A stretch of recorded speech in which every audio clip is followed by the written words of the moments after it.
আজকে মারিয়াম আর মারিয়ামের আব্বু পেয়ারা কাটবে, ঠিক আছে? আমি কাটবো এটা বড়। এটা বড়, দেখি কোনটা। এটা তো পাকে নেই মা এখনো।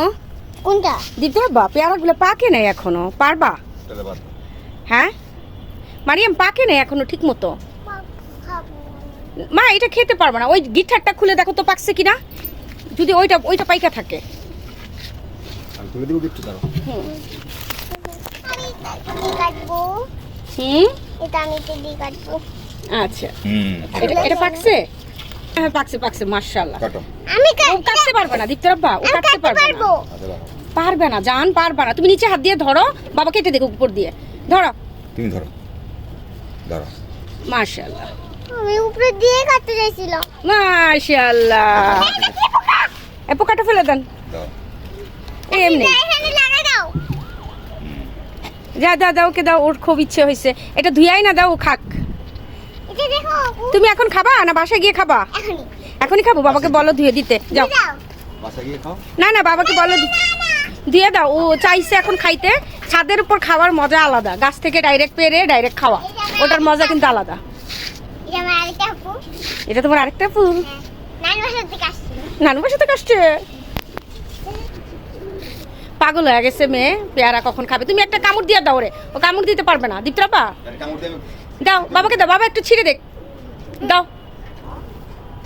বিসমিল্লাহ। মিষ্টি পাকছে ভালো মতো?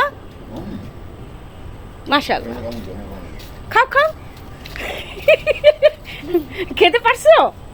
আল্লাহ আল্লাহ, দীপ্তরাব্বা ফালাই দিছে, একটু ধুয়া দেন। আল্লাহ রে, ভালো মতো ধরতে হয় না? ভুলে গেছি। হ্যাঁ ভুলে গেছি। ভুলে গেছো সবকিছু, তুমি ভুলে যাও। এই যে তোদের গিয়েছে। আরে ঠোঁটটা পুড়ে ফেলছে, কি দিয়ে জানি ঘষা দিছে, আর এই ঠোঁটের লাঠি। লাঠি দিয়ে ঘষা দিছে, ঠোঁটের এই অবস্থা হয়েছে। দাও দাও, এই নাও, ভালোভাবে ধরবা এবার, আর নষ্ট করবা না। বিসমিল্লাহ। মজা মজা মজা। হ্যাঁ এটা কার পেয়ারা গাছ? তোমার। আর এই কবুতর গুলা কার?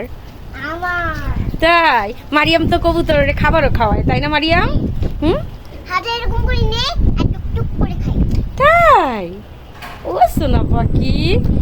এই যে মোটামুটি অনেকগুলা কাঠের গুঁড়া আবার জমাট বাঁধা হয়েছে, এগুলা বস্তায় এখন খুলবো না, আরো এক সপ্তাহ যাক, তারপর হচ্ছে এই কাঠের গুঁড়াগুলো উঠাবো, দেন হচ্ছে ভালোভাবে শুকায়া তারপর মাটির সাথে মিক্স করে দিব।